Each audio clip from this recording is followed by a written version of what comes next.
My name's Sarah. I'm 46 years old and a single mom to two beautiful teenage daughters, 17 and 15. Last year, our lives were turned upside down when my ex-husband, Mark, died in a car accident. You'd think his death would bring peace after everything he'd done. But no. Mark cheated on me. He didn't just have an affair, he had 2 children with the woman he cheated with. And when both of them died in the accident, his parents, my ex-in-laws, decided they wanted custody of my daughters. My girls, who had already been through trauma, were now targets of their grandparents' guilt and obsession. But that wasn't enough. They also demanded to live with us. You heard that right, live in the same house where they'd tormented us for years. We refused. And that's when their war began.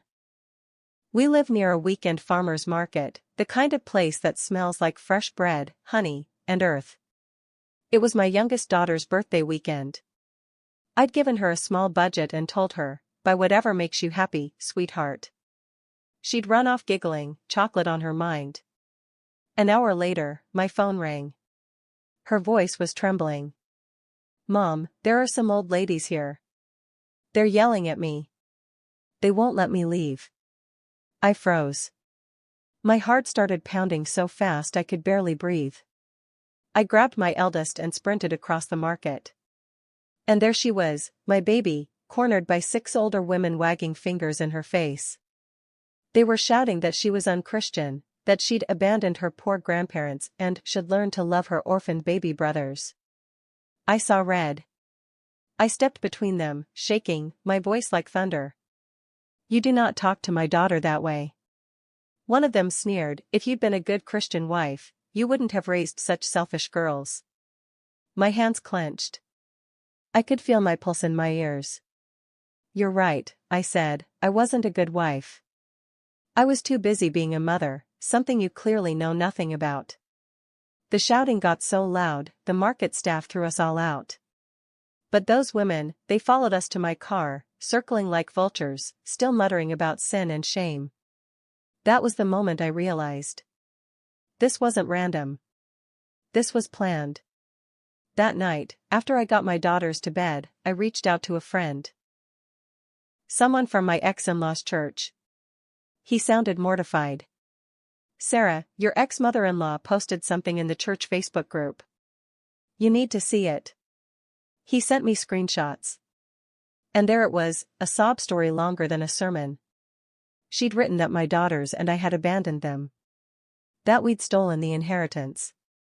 That we'd left 2 poor orphans, my ex's affair kids, homeless. And then came the dagger. She claimed those kids were actually our surrogate babies. That I'd refused to raise them because they were boys. I stared at the screen in disbelief. It was vile. Manipulative. Blasphemous. And worst of all, people believed her. The comments were full of sympathy, prayers, and hate toward me and my daughters. But there was one silver lining. This church, for all its flaws, was ruthless about one thing. Cheating. They could forgive murder faster than adultery. And that's when the idea hit me like divine inspiration.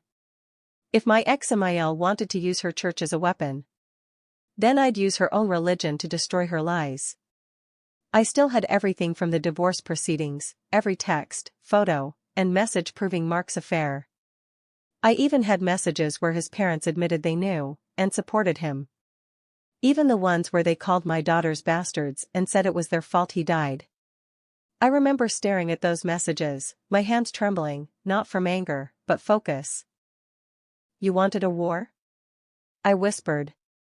I'll give you scripture-level justice. The next morning, I went to a print shop. I printed everything, texts, photos, screenshots, in full color, high-quality paper. And then I got creative. I made binders that looked exactly like the church's hymn books. On the first page? A photo of my ex and his mistress, tangled up on my couch. Underneath it, in elegant font, the love story of ex-husband's name and mistress's name.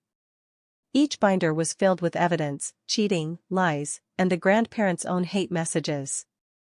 When I was done, I placed them neatly inside the hymn shelf at the back of the church. No one checks them. They just grab one and sing. So when Sunday morning came, the entire congregation opened their books and met the truth. By noon, my phone was blowing up. My friend from church messaged me. "You won't believe it. The pastor had to stop the service. People are screaming. The Facebook page? On fire. People were calling my ex a disgrace, a sinner, a fraud. They called the mistress a Jezebel. And my ex-in-laws? They were outed for helping cover it all up. The hypocrisy they'd built their reputation on collapsed overnight. And while some members still blamed me for failing as a wife, many others sent apology letters to my daughters, saying they were sorry for judging without knowing the truth. The church even invited us back for support. Yeah, no thanks. My ex-mother-in-law's Facebook turned into a pity parade. She posted about being alienated, about how no one cares for the elderly anymore, and how she missed her great son. The irony? Her great son was living off my income when he died. And the only reason she ever had money was because I kept working when her son was busy cheating. Now she's shunned, embarrassed, and forced to live with the consequences of her own cruelty. They say the truth sets you free. For me, it didn't just set me free, it burned down the lies that haunted my family for years. My daughters can finally walk through that market without fear. And my ex-in-laws? They'll never whisper our names again without remembering the hymn books that sang their shame. Revenge doesn't always have to be cruel.